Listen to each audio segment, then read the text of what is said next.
アーイシャの伝承。かつて預言者、彼に平安と祝福あれの妻の一人が、彼と一緒にイティカーフを行った際、生理の合間に出血がありました。彼女は、陰部からの血を見て、血を流すための皿を下に置いたのかもしれません。伝承者のイクリマはこう付け加えています。アーイシャはかつて紅花の液を見て、これは誰それの昔のものみたいだ、と言いました。サヒーフ、アルブハーリー309。アーイシャの伝承。アッターの死と、彼に平安と祝福あれの妻の一人が彼と一緒にイティカーフを行った際、彼女は、陰部からの血と黄色い分泌物に気づき、祈りを捧げる際に自分の下に皿を置きました。サヒーフ、アルブハーリー310。アーイシャは、次のように伝えている。忠実な信者たちの母親、すなわち預言者、彼に平安と祝福あれの妻たちの一人が、月経の合間に出血がある時にイティカーフを行った。サヒーフ、アルブハーリー311。ハディースの説明。純粋なシャリーアは、女性の月経と産後出血による正常について明確に規定しています。月経周期外に過度の出血を経験したり、通常の月経期間よりも長期間にわたって重度の出血が続く女性もいます。シャリーアは、こうした状況を容易にしました。礼拝は宗教の柱であり、アッラーは礼拝に条件を定めており、それを満たさなければ礼拝は有効ではありません。これらの条件の中でも最も重要なのは、軽微な儀式上の不浄による正常です。このハディースにおいて、アーイシャ神のご加護がありますようには、預言者、神の祝福と平安あれがモスクでイティカーフを行い、礼拝のために人々から距離を置いたことを伝えています。イティカーフとは、服従のためにモスクに留まることです。彼の妻の何人かは、彼と共にイティカーフを行いました。彼女はサウダ・ビント・ザマー、ラムラ・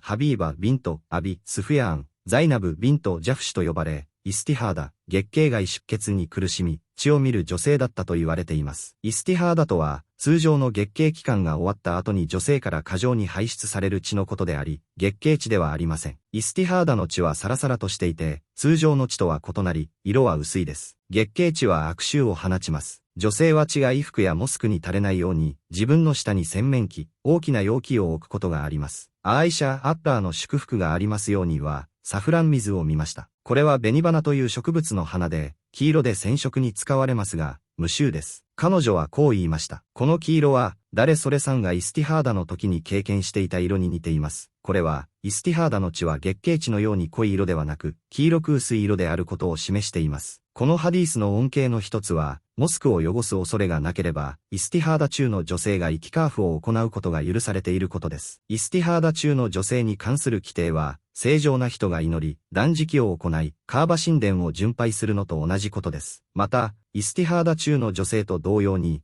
尿失禁や射精前の体液の失禁、あるいは出血を伴う傷口のある人もイスティハーダ中であれば許可されるとされています。さらに、モスク内に身を隠すための場所が与えられている限り、女性が夫と共にイティカーフを行うことが許されているとも述べられています。